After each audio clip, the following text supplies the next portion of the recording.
Welcome everybody to another video of Death by Trash Can. My name is Cubeproductions, and we're using Score Merchant as always. We're using Jolt, where we down a survivor, and you generate 13 minutes away from us will automatically regress and lose 8%. We're using Make Your Choice, where if a survivor is unhooked 32 minutes away from us, then the survivor who unhooked that survivor is automatically going to be exposed for 60 seconds. We have Scorch Hook Flood to Rage, where if we hook a survivor on a Scorch Hook, once that survivor gets unhooked, every survivor besides the one who just got unhooked will be revealed, and it makes really well Make Your Choice because basically they get exposed and we can see where they are. And then we have Scorch Hook Gift of Pain, where we hook a survivor on a Scorch Hook.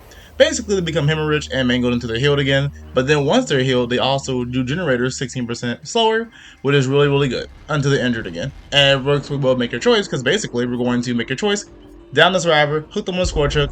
They're never going to get healed because they don't want to heal each other while they are exposed. And then we have Jericho readout, and we have Brown Noise Generator to make them oblivious, and also make ourselves get a haste boost. But as a result, we're basically going to just continuously down survivors and get them exposed and make them do generators slower. But let's get straight into the game so I can show you how great this build is. We are playing on the treatment Theater, Larry's Memorial Institute. A really good map for Score Merchant, kind of, because basically it's an inside map, so it's easier for us to be able to find the survivors as long as we get lost in this maze of a building. And also it's because of the fact that the map is pretty big, but like I said, inside buildings are a lot better than outside buildings because there's less room for survivors to go to. While in inside buildings you have to basically go in linear positions and try and find pallets that way. So immediately I see scratch marks, so I went towards the right direction, but someone's in my drone already. I'm pretending I didn't see them, and then they're gonna run towards me so they realize I saw them. And I'm gonna get a quick hit. But this doesn't really matter because this map has really annoying pallets. So I was gonna go try and mind game this pallet, and I realized I can't mind game this pallet because it's not possible. So let's break it immediately and continue chasing her. And she's gonna just keep running because this map has really good windows and really good pallets. I'm trying to cut her off. That's why I went over here. But it didn't really matter what I did because honestly, trying to cut someone off on this map is not really the best idea because most of the time they're just gonna keep running or they're gonna go somewhere else. Because sometimes you try and cut someone off, and then where you go, there is no door. So you just can't even cut them off, even if you wanted to. So I lost her because I tried to mind game, but I'm bad. So instead what happens is I'm going to go towards the generator over here that I know someone just exploded. And I'm going to reactivate this one. I'm going to try and make sure I'm oblivious. I'm undetectable. That way they don't know where I'm coming from. But I am still going to go towards the generator anyway. As a result, I'm probably like 20 meters away. And they realize a little too late, but it doesn't really matter because I know this girl has sprint burst, so I'm going to go after her first to make her use her sprint burst. And I put a drone up on that generator, that way they can't go back towards the generator while I am chasing this person. So we're going to try and chase, I just believe, a Fangman. Break this pallet because it's a god pallet and I hate pallets where there's no mind game. So I'm going to just break that pallet immediately, and I'm going to chase this person over here. But luckily for me, I found the person who was just injured. So I get a quick down. Joe activates, and that generator is now going to regress. But I am going to chase this person because I thought they were going to try and do the gen again. I have no more drone, so I can't even go after her. So instead what I do is I'm going to reactivate that one, get rid of this one, and put a drone over here so I can practice gen. And we're going to hook her. Sadly, there are no Scorch hooks over here, so I'm going to hook her right here, get rid of the drone I just placed, so there's no point in me even doing that. But this person's oblivious, and also they are exposed. So I'm going to chase them, but then I realize I have to cut them off because they're just holding W, trying to run as far away as possible because they realize they don't know where I am, they don't know where I'm coming from, and they're exposed. And they also know that I know they're exposed, so they're going to run. So she's just running, holding W, and I have to find her and try and down her. So over here, she is going to go to a place with no pallets and try and mind game, but I'm going to quickly cut her off and down her. And if you heard, I believe that is a Fangman. Not Fangman. I believe, yeah, it was Fangman. Fangman just unhooked that survivor and now it's exposed. Sadly, we got no Pleasant Rage value because I don't know where any of the survivors are because I wasn't paying attention and I wasn't looking. And one gen is done now. But it doesn't really matter because now we hook this Claudette on a Scorch Hook. So Pleasant Rage is going to activate on that one.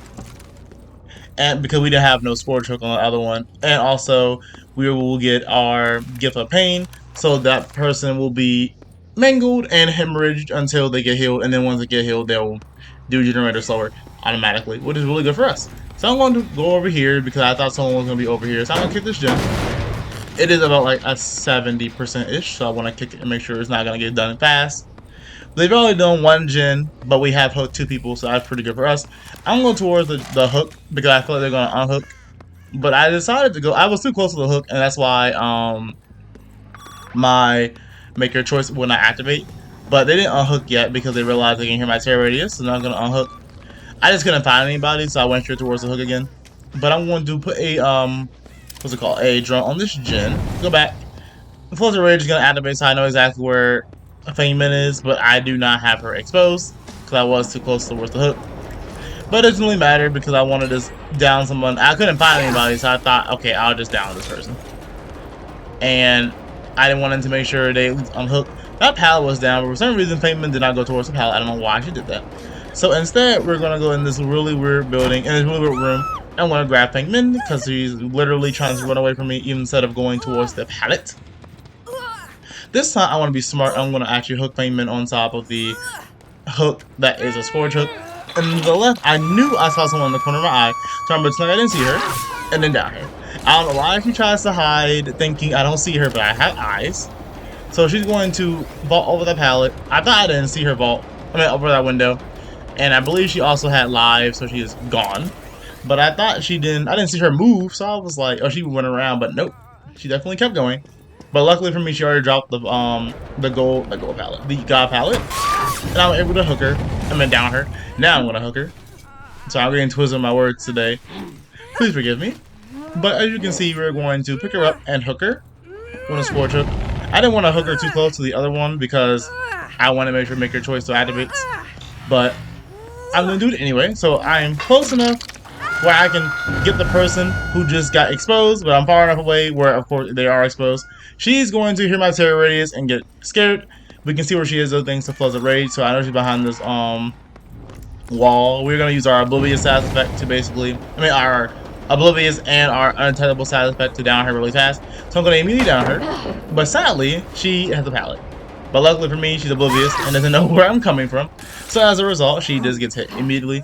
I believe she hears the killer, or the killer chase music, but she doesn't hear my terror radius, so she doesn't know exactly where I'm coming from.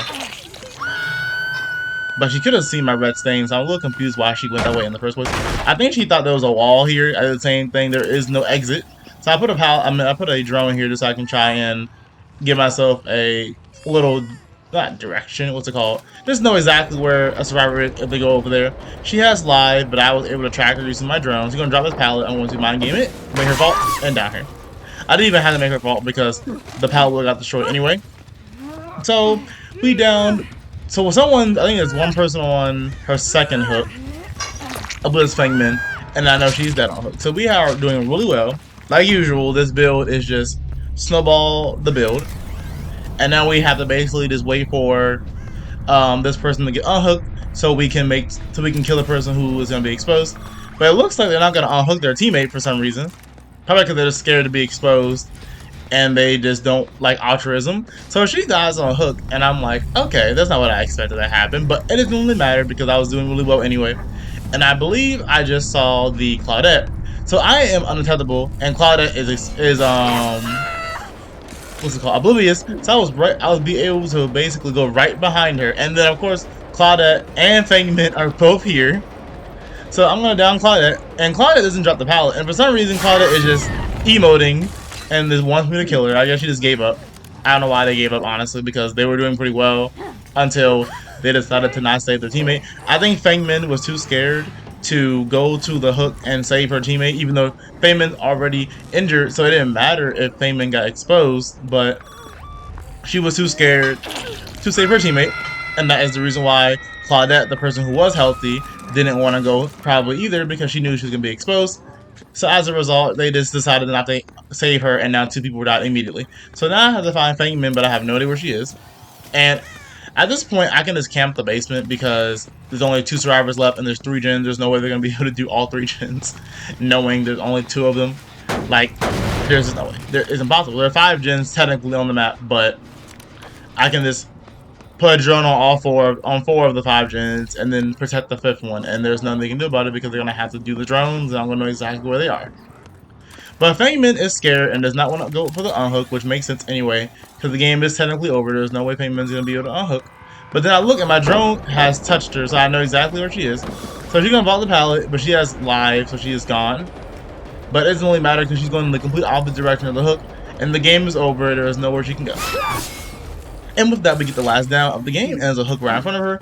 So this is a really quick game, where basically, like I told you, this build is like a snowball build. Like, yes, we have Gift of Pain, which basically makes it so that way they do generators slower, because we want to make sure we have at least one perk that can make gen slower besides, of course, Jolt. But with Make Your Choice and Floods of Rage, we just snowball the game and make the survivors go down really, really fast. And exposing them really just cuts them from being able to use lots of different things. So they can't use their med kits that make them have Unbreakable. They can't use Borrowed Time and become Unbreakable for even longer because they're exposed. If you are uninjured, you can't use your med kit. So as a result, I'm going to be able to easily down them and instant kill them with my instant down them with the exposed status effect. And that's why I love this build so much, and that's why I think it might actually be really good. I'm going to continue using it. And you don't even need Floods of Rage, honestly. I just use it to be able to see what the exposed survivor is. So that is why this build and this video is so short and is so good. But if you liked the video, make sure you like, comment, and subscribe. I love reading y'all's comments. If you have a build you want me to use in the build you want me to use, please let me know in the comments, and I will definitely try and use it in the next video. But I'll see y'all in the next one. Have a nice day, and make sure that you subscribe if you enjoyed.